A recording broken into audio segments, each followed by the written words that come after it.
In Forstack 2025, we are at the BDT booth. I'm here with Jack from BDT UK, and this obviously is the NARP or NARP in short. There is an interesting development about this gun, and Jack's going to tell us about. So the Beretta NARP is one of our rifles that we're going to put forward for Project Grayburn. Project Grayburn is the UK program that is designed to replace the SA-80, which has been in service for a number of decades now with the British Army and British military as well. We are very keen to correct the lethality problem that is currently in place with the UK military. The SA-80 is an outdated weapon system that needs to be replaced, given the current geopolitical climate and what potential war, the potential future warfare situation going forward. We absolutely need to make sure that our troops on the front line are equipped with the right equipment. You mean to say that this is a possible candidate for the new UK service rifle? Absolutely, and we believe we're in a really strong position. As BDT UK, this weapon system, as well as the Sarco AR that has been now in service with the Finnish and Swedish Defence Forces, are the two options that we plan on putting forward for that bid. And we believe very much that this is a fantastic option for the British Army to use. So, as we all know, the gun that we are looking at is essentially a technological demonstrator. So essentially there's going to be some tailoring and some features that are going to be added, subtracted. Can you explain more about that?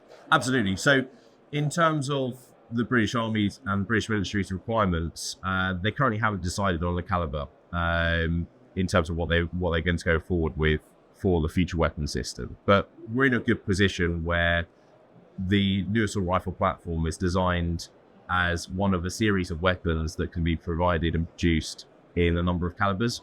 So this one that you see in front of you is in 5.56.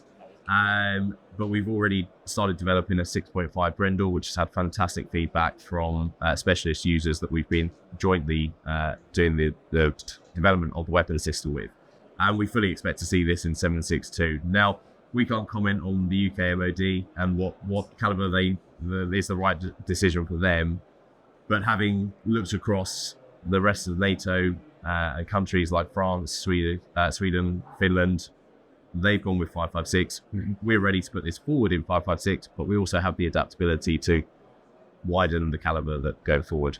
So when we look at this weapon system and compare it to what potentially might be required by the UK Ministry of Defence, there's a number of things to consider. So if we start with muzzle end, we know that a lot of countries that Beretta have worked with, the requirement for a suppressor and signature reduction device is paramount in terms of enabling our soldiers to have the best capability out on the front line, given the thermal imaging and noise reduction requirements to remain lethal within the battle space. So that's absolutely something that potentially would be used. Now, Beretta produce their own suppressor, the B-Silent suppressor, which, having compared it myself to a number of other suppressors, is a fantastic option and works really well with this weapon system. So that's something that we're very keen to explore.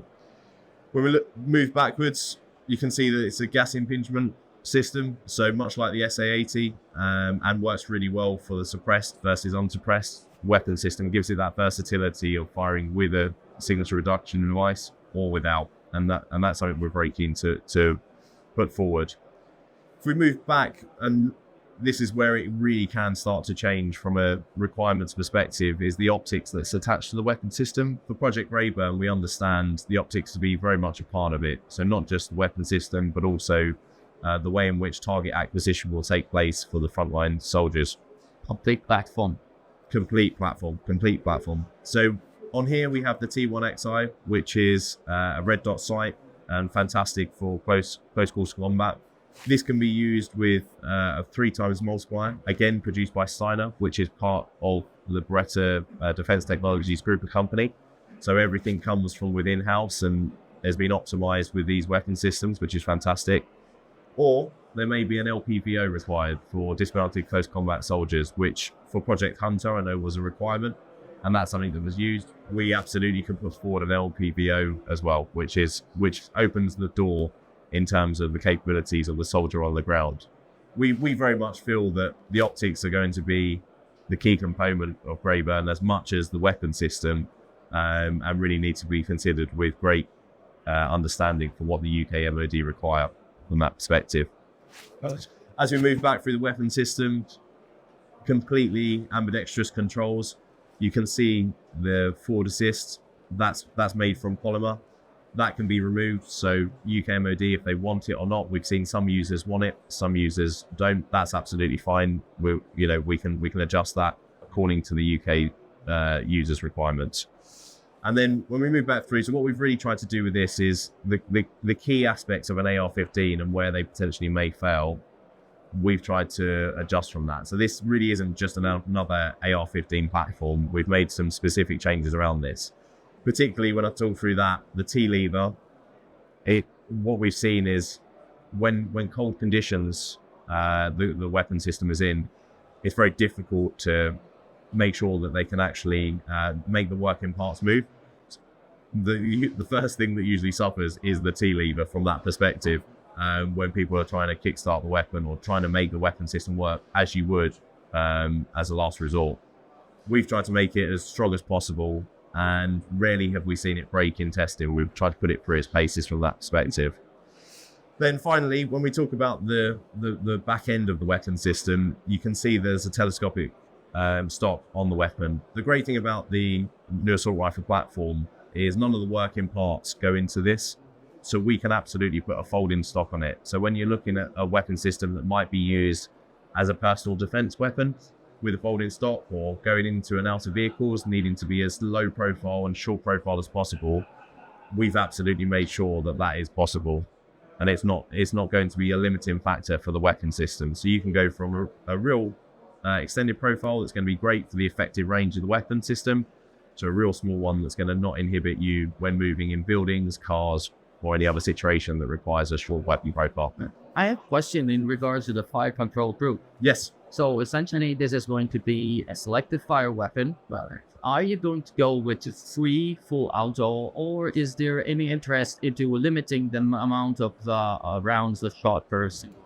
Well, I think in terms of, you've seen the progression with the SA-80 from the A1, A2, yes, A3 in terms of the difference from that side. We absolutely can adjust the weapon to whatever the UK MOD requires. Okay. That's not an issue from our side.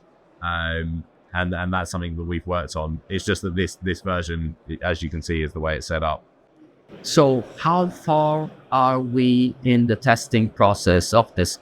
So this gun that you see in front of you is fully in production.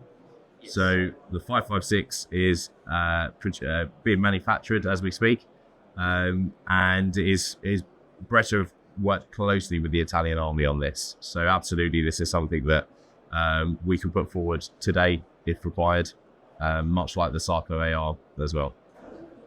Do you think that there is going to be specific versions across all services in the UK for the NARP?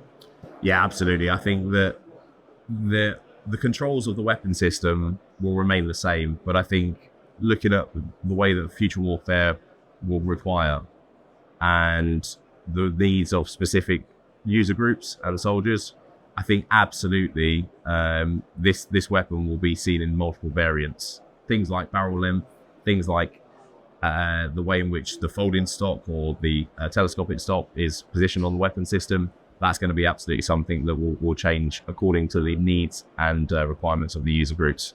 So you talked about large calibers. This means that there's going to be maybe even DMR versions of it, specialized versions, stuff like that. Absolutely. Yeah. I think if you look at the requirements of the military, I think we're probably looking at a situation where within a dismounted close combat situation, there is benefit to having multiple variants amongst a unit, sub-unit, or wider group of users. When will we know about the outcome of this testing by the UK MO? So nothing's been set in stone at this moment in time. We're waiting for further decisions and timelines. Our understanding is that the SA-80's out of service date is 2030, and I think that's probably the latest in which it can be extended, given the requirements and given the fact that the SA-80 is an old weapon now and potentially doesn't match the requirements of modern warfare.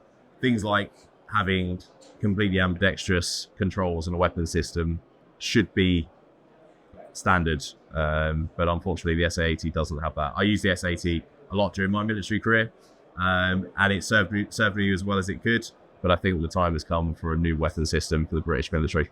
Of course, 2030 is the final phase out. There's going to be a progressive replacement program that across these years are going to be replacing all of the guns, and by 2030 they're going to be completely gone. So it's not that beginning 2030 there's going to be a replacement. This is or so something that needs to be set, because otherwise people think that, oh, we still have 5 years of using this Scott 30. So, and we just do we have any numbers? So, I mean, how many SA-80s are around and in service? To be replaced, it's going to be a lot. Yeah, absolutely. So I don't think there's been any official release of numbers, but I think we're estimating around 200,000 weapon systems. So a huge program that is needing to be in place. And I think what is interesting from that is the delivery of the weapon system is going to be a huge aspect of it. Now, from what we understand, the UK government and UK Ministry of Defence are keen for industrial strategization within the UK. So part of this bid, and something that we've been working very heavily on, is the delivery of the weapon system through production in the UK. So within our bid, obviously we have the weapon system, and that speaks for itself. But a big part of it is making sure that we can set up a production facility in the UK and use a UK supply chain to deliver national security resiliency and hopefully economic prosperity to the UK as well. I think for a long period of time, and I think the UK government have realised this, the outsourcing of a small arms capability outside the UK is probably not aligned to national security objectives within that. So that's something that we're very keen to put forward. And luckily, we have a footprint in the UK already. So as part of this bid, we fully intend to use our Centrex production facility, which is one of the group companies based in the UK up in Lincolnshire, and organically produce weapons in that. So the service rifle would be fully produced in the UK. Absolutely, yeah. Well, thank you so much. Thank you. No, it's been great speaking to you. Thank you. Any questions, comments, post them below.